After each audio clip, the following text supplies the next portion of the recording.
micro micro micro micro. koo ci joxoon gànnaay mu dem xeexi. Le peuple va le sortir du palais et va le traîner dehors comme Samuel Doe.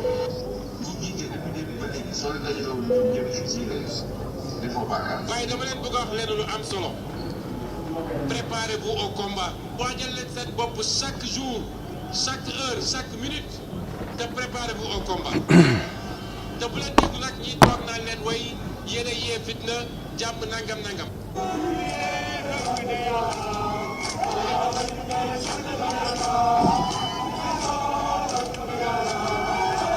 Nous ne sommes plus au temps des révoltes de salon. Comme je l'ai dit, notre moment de vérité est arrivé. Celui des véritables gladiateurs. Soyez mobilisés. Le combat s'annonce mortel. Le mot n'est pas de trop. C'est le prix qu'il faut payer aujourd'hui.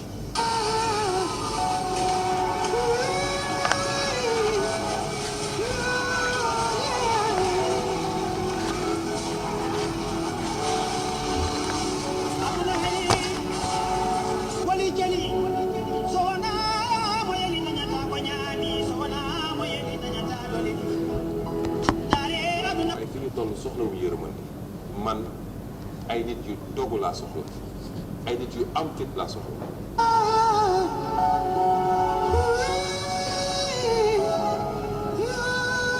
Sénégalais foo mun ci nekk ci Sénégal ak suñu mbokk yi nekk ci diaspora yi est-ce que pare ngeen daañu xeex de Macky Sall laay waxal daañu xeex ak moom su dee def ko bëgg a continuer dinañ jël bakkanam.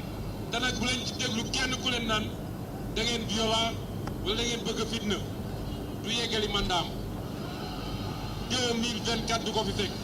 may wax nag waa APR ngeen déglu ma baax waa APR nañu xam ne bu ñu taalee réew mi duñ ci mucc bu ñu taalee réew mi duñ ci mucc.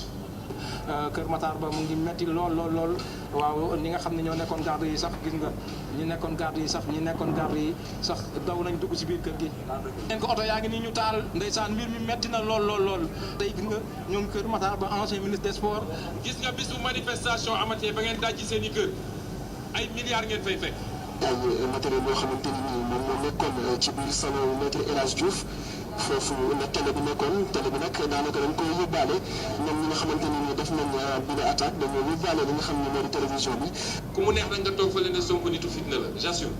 Université bu Ndakaaru jël wàllam lool ci manifestation yi. Sagal rek vraiment yàq nañu jël nañu ay ordinateur et tout ça mooy def nañu tur ñoom ñëpp tawulee wu ñëw.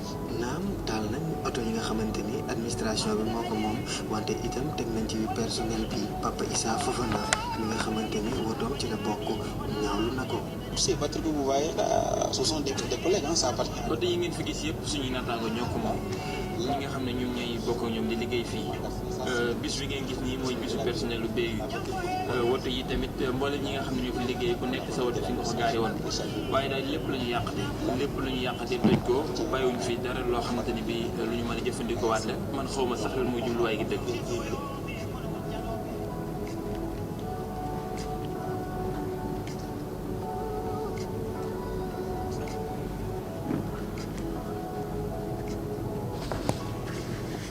ci faculté yi itam jot nañ seen wàll bokk na ci fac droit nga xamante ni chapiteau bi lépp dafa tàkk ba jeex boo demee ci sisti woto yi dañ koo taal.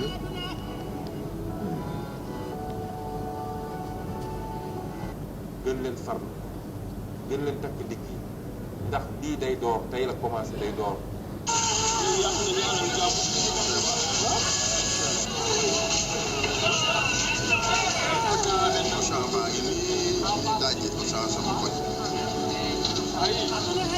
nee naa leen xeex fi mu gën a méttee fa la victoire bi gën a jege nañu organiser xeex bi nañ ko synchroniser ma jiital ci ndaw ñi ñëpp ñi nga xam ne ñu ngi ci ay xeex nañu fexe ba xeex yooyu ñu dajale ko fas yéene jàkkaarloog Macky Sall jàmmarloog moom xeex ak moom jële ko fi ci fan yi di ñëw ànd ak xeex bi ñi nga xam ne ñu ngi koy xeex muy xeexu terrain bi dina am yeneen xeetu xeex yoo xam ne dañ ko andi.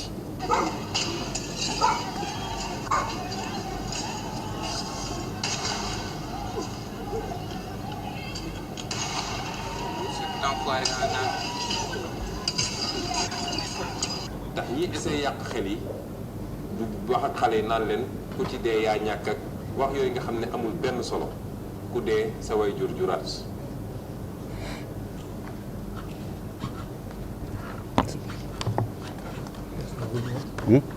En principe jeex na mbala. jeex na waaw waaw. c'est bon.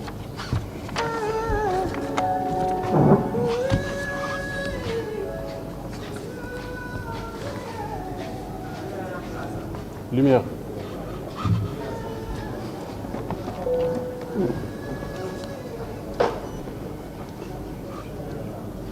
Voilà, mesdames et messieurs,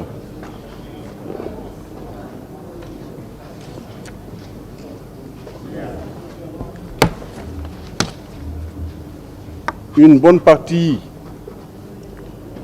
Il n'y a pas de lumière.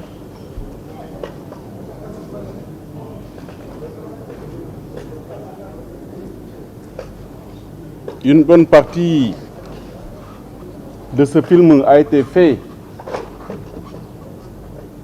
en wolof, mais en français, Ousmane Sonko disait ceci: tous ces jeunes qui sont à ce meeting, c'est-à-dire à Keur Massar, sont au meilleur de leur forme. Ils se sont bien entraînés. Et si on leur donne des armes, ils seront prêts à combattre. Le peuple va le sortir du palais, en parlant du président Macky Sall. Le peuple va le sortir du palais, va le traîner dehors, comme Samuel Doe.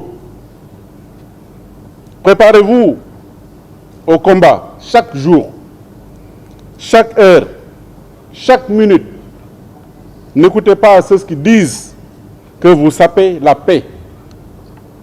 Notre moment de vérité est arrivé, celui des gladiateurs. Soyez mobilisés. Le combat s'annonce mortel et le mot n'est pas de trop. Et c'est le prix à payer.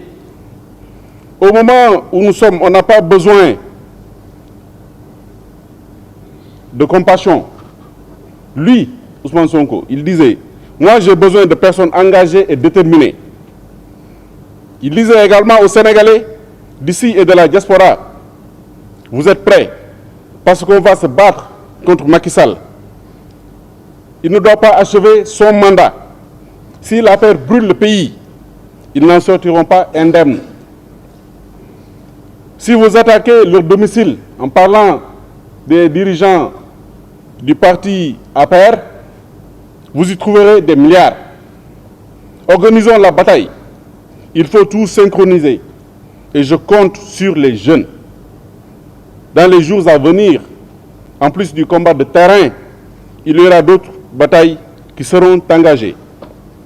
Il disait également aux jeunes de rester chez eux, qui ne seront pas des victimes malheureuses, et que ce ne sont pas que des déclarations pertinentes. Celui qui meurt, tes parents feront d'autres enfants.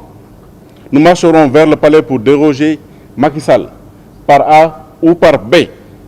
Si vous trouverez des milliards pour marcher sur le palais, il n'y aura plus de rapport de force. La partie sera gagnée et on délogera Macky Sall du palais. Si nous voulons rendre le pays ingouvernable, nous en avons les moyens.